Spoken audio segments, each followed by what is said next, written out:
बच्चों, स्वागत है आपका इस क्लास में, आपके अपने प्रीता पहचान क्लासेस में। मैं प्रीता कुमारी झा आज लेकर आई हूँ आपका गोधूली भाग 1 क्लास 9 काव्य खंड में पाठ 2 मंझन के पद। आज पद 1 की चर्चा हम करेंगे। आपको फिर से मैं बता दूं कि आपके सारे पाठ का वीडियो मैंने डाला हुआ है अपने चैनल पे और इसका प्लेलिस्ट भी मैंने बना दिया है, जिसमें आपको कवि परिचय यानी सारे पाठ के कवि परिचय, लेखक परिचय आपको मिल जाएंगे और सारे प्रश्न उत्तर भी मिल जाएंगे। इस बार के सेशन में मैं फिर से रिवीजन के क्रम में आपका पहले काव्य खंड बताऊंगी, फिर गद्य खंड में परिचय देते हुए आपको एक नए सिरे से उसकी चर्चा करूंगी। तो आपको इसका जितना परिचय है, कवि परिचय और प्रश्न उत्तर, आपको प्लेलिस्ट में जाकर देखना होगा। अभी मैं जो मंझन के पद बताऊंगी यह शुद्ध हिंदी में नहीं है, यह पहले की जो भाषा होती थी अवधी ब्रजभाषा मिश्रित लोक भाषा, उसमें आपके पद कविता दी गई है, तो उसको समझने में थोड़ी दिक्कत होती है नहीं, इसीलिए मैं फिर से रिवीजन के रूप में उसे वह बताने आई हूँ। तो मंझन कवि जो थे हमारे भक्ति काल के सूफी संत कवि थे। ये निर्गुण धारा के प्रमुख कवि थे और ये प्रेमाख्यान काव्य के काव्य धारा के थे। यानी आपका निर्गुण भक्ति धारा में जो 2 खंड हैं, एक ज्ञानाश्रयी एक प्रेमाश्रयी, तो ये प्रेमाश्रयी धारा के थे, सूफी संत थे। ठीक है, प्रेमाश्रयी में ज्यादा सूफी संत का वर्णन हमें प्राप्त होता है। तो चलिए समय को बिना गवाए हम देखें इनका पहला पद। आपके पाठ्य पुस्तक में इसके 2 पद संकलित हैं, तो आज हम पहले पद की चर्चा देखेंगे। ध्यान से समझिए, ये प्रेमाश्रयी शाखा के थे, इन्होंने अपने पद में भी प्रेम की महत्ता का वर्णन किया है। देखिए पंक्ति में, प्रेम अमोलिक नग सारा जेहि जिय प्रेम सो धनी अवतारा।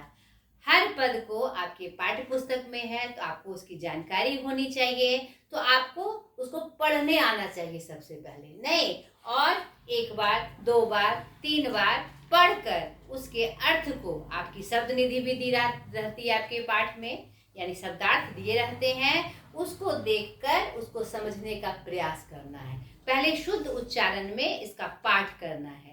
आप 2 बार 3 बार पढ़ेंगे तो आपके इसके जो भाव हैं स्पष्ट हो जाएंगे, और अभी जो मैं विवेचना बताऊंगी उससे यह पाठ आपके लिए एकदम आसान हो जाएगा। ठीक है बेटा, कह रहा है कि इस संसार में प्रेम जो होता है सबसे अनमोल है। प्रेम की महत्ता को बताते हुए, प्रेम का पक्ष लेते हुए, प्रेम के बारे में उनकी जो धारणा है वह बताते हुए कह रहे हैं मंझन कवि कि यह जो प्रेम है इस संसार में सबसे अमूल्य है।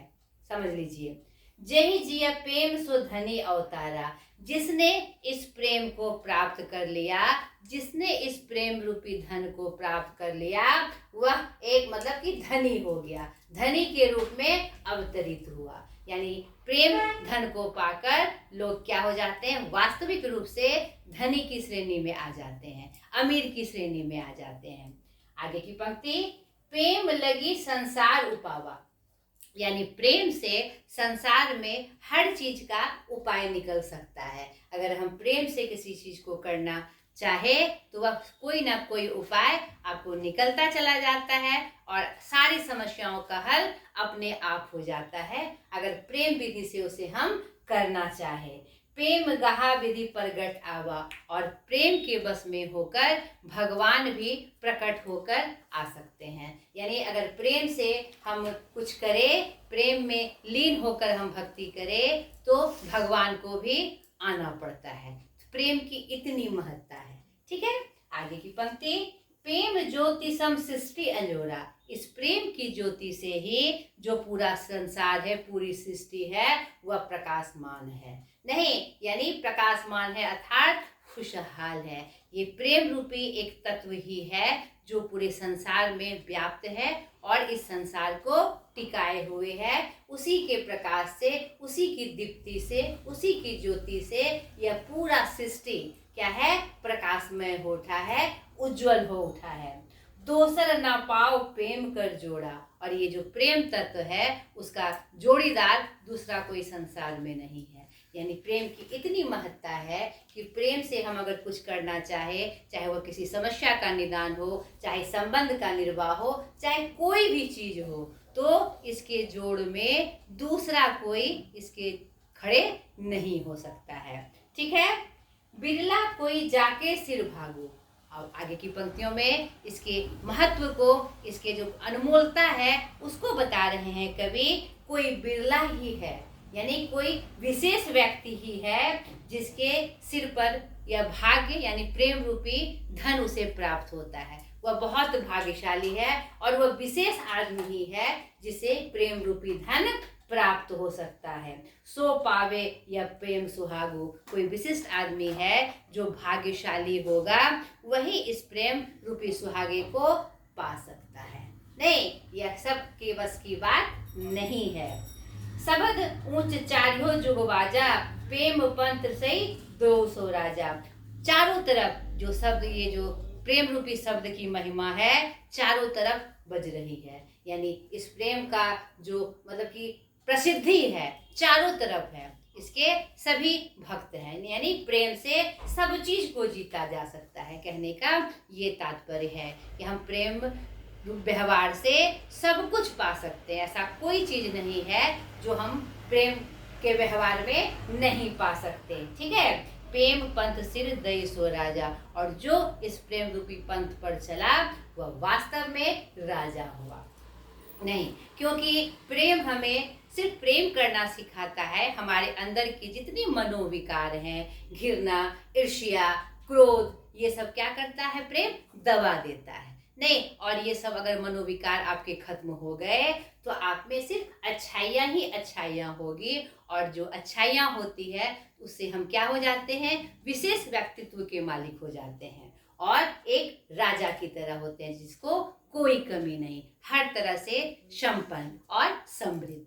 ठीक है। उसी पंक्ति यहाँ पर उसके महत्व को बताते हुए मंझन कवि कहते हैं कि पेंथ पथ पे जो चला वह वास्तव में क्या हो जाता है, राजा हो जाता है। अंतिम की दो पंक्तियों के साथ ये इस पद का अंत कर रहे हैं कि प्रेम हाट चहु दिशी है। सबको संबोधित करते हुए कह रहे हैं यह जो प्रेम रूपी हाट है चारों तरफ फैला हुआ है। नहीं, यह कहीं ढूंढने से नहीं मिलता, यह चारों तरफ फैला हुआ है। आवश्यकता है उसको देखने की और समझने की और वैसा व्यवहार करने की। वही कह रहे हैं कवि कि प्रेम रूपी जो हाट है चारों तरफ पसरा हुआ है और उसके व्यापारी चारों तरफ बैठे हुए हैं प्रेम को देने के लिए। नहीं, चारों तरफ बिक रहा है, ये चारों तरफ प्रेम का हाट है।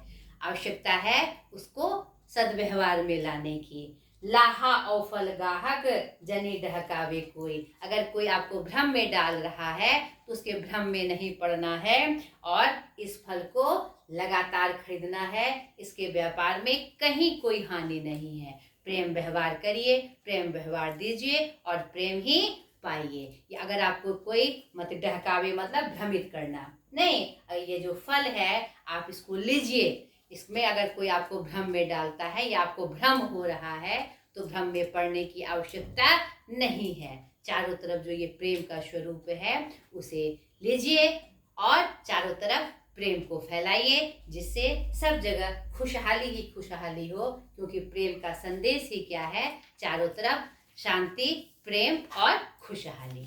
ठीक है। तो इस पहले पद में उन्होंने इसी की महत्ता का जिक्र किया। अगले वीडियो में इनके द्वितीय पद को लेकर मैं हाजिर हो जाऊंगी, जो बहुत ही सुंदर एक संदेश फिर आपको प्राप्त होगा। आज तक के लिए इतना ही। बाय।